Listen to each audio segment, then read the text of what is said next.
श्री राम समर्थ। जय श्री कृष्ण। राधे राधे। बड़ी सुंदर कथा है ठाकुर जी महाराज की। एक बार की बात है कि यशोदा मैया प्रभु श्री कृष्ण के उलाहनों से तंग आ गई और छड़ी लेकर श्री कृष्ण की ओर दौड़ी। जब प्रभु ने अपनी मैया को क्रोध में देखा तो वह अपना बचाव करने के लिए भागने लगे। भागते भागते श्री कृष्ण एक कुम्हार के पास पहुँचे।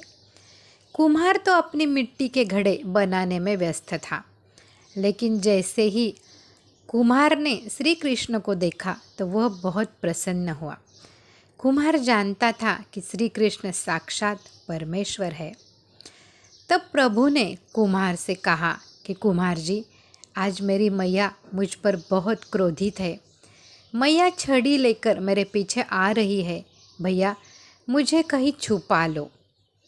तब कुम्हार ने श्री कृष्ण को एक बड़े से मटके के नीचे छुपा दिया।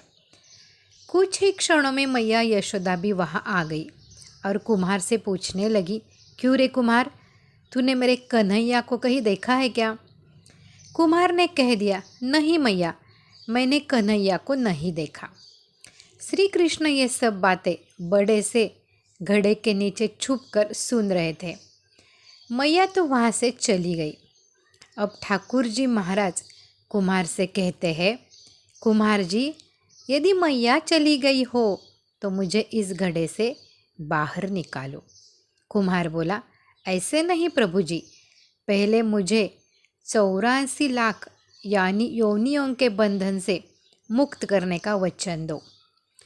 ठाकुर जी मुस्कुराए और कहा, ठीक है, मैं तुम्हें 84 लाख योनियों से मुक्त करने का वचन देता हूँ।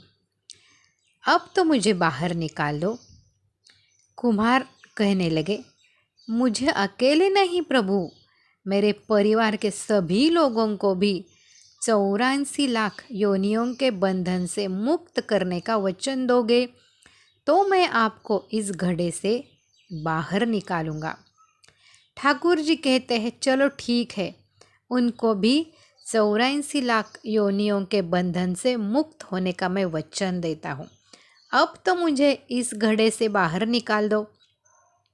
अब कुम्हार कहता है, बस प्रभु जी, एक विनती और है, उसे भी पूरा करने का वचन दे तो मैं आपको घड़े से बाहर निकाल दूंगा। ठाकुर जी बोले, वो भी बता दो, क्या चाहते हो? कुम्हार कहने लगा, प्रभु जी, जिस घड़े के नीचे आप छुपे हो उसकी मिट्टी मेरे बैलों के ऊपर लाद के लाई गई है। मेरे इन बैलों को भी 84 के बंधन से मुक्त करने का वचन दो।